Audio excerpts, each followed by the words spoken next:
Hello, I'm Lawrence and I'm on a quest to uncover all of the memos that Britain and America lost in the pond, and one of those memos pertains to airports. As a frequently flying YouTube sensation, I have been to my fair share of countries, including America, Britain, France.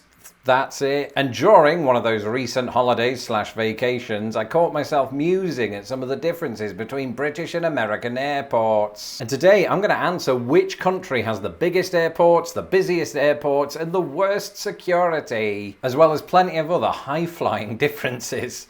That pun was really shoehorned. So sit back and buckle up as we take a long-haul flight from one side of the pond to the other, and I promise we won't get lost in it. Over the years, Lost in the Pond researchers found that 50% of all British-American differences come down to size. And it turns out that airports are no different. It'll probably come as no surprise to Brits and Anglophiles alike that the largest airport in Britain is London Heathrow. Covering an area of land equal to about 4.74 square miles, London Heathrow is absolutely massive by British standards. You see, the United States boasts several airports that absolutely dwarf Heathrow, with 5 of the top 7 largest airports on Earth located right here in the brave new world. Nobody calls it that anymore. And the largest of these, and second largest in the entire world, is not LAX or JFK or O'Hare. It is Denver International Airport. And I've been to Denver International Airport and I can confirm it's massive. Between the interterminal trains, golf carts and wheelbarrows, it took me about 8 hours just to find my luggage. But all of this talk of excessive land use got me thinking, does the size of an airport inform how busy it is?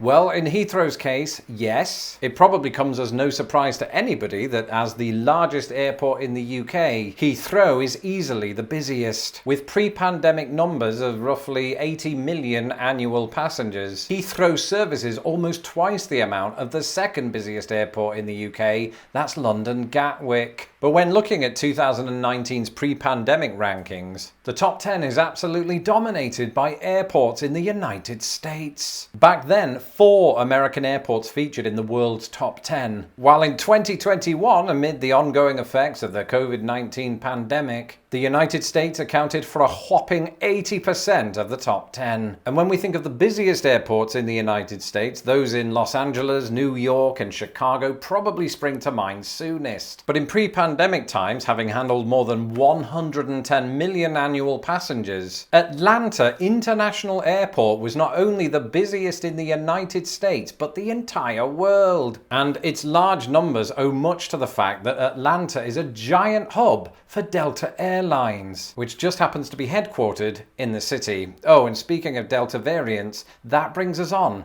to this.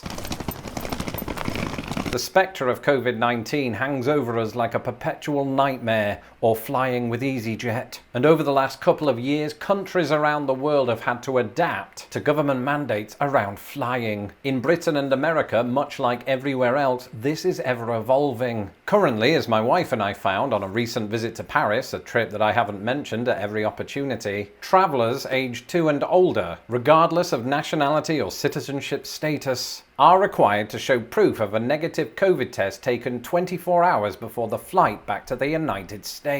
And I can honestly say, this is the first time a Frenchman has ever stuck a stick up my nose, or anywhere else for that matter. Currently, entering the UK is a little bit different. Gone are the days of those 14-day quarantine periods. According to the UK government's website, once entering the United Kingdom, be it England, Scotland, Wales or Northern Ireland, you do not need to complete a passenger locator form, show proof of vaccination status, or take any pre-departure or post-arrival tests. And then something about how the UK government has recommended taking well-known COVID precautions. Of course, all of this COVID malarkey is the last thing you want to think about, especially when you have to navigate this.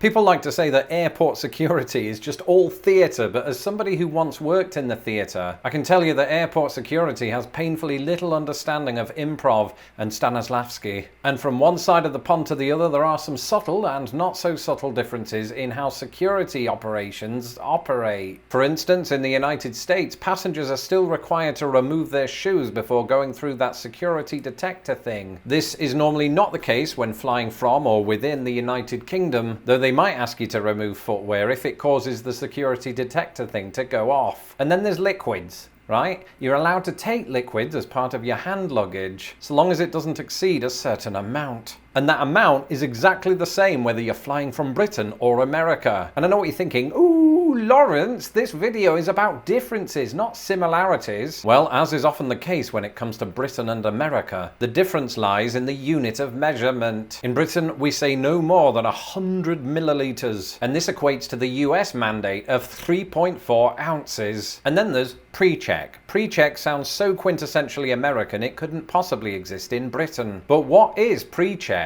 Pre-check, or TSA pre-check to give it its full name, is only a feature of the United States. Following a background check, fingerprinting, and paying a fee of $85, pre-check passengers get an expedited security process in which, shock horror, they don't have to take off their shoes. Though in my experience, far too many of them do once they get on the plane. And while British Airways does participate in this program at US airports, pre-check is not available in Britain. Oh, and speaking of British Airways, that brings us on to this.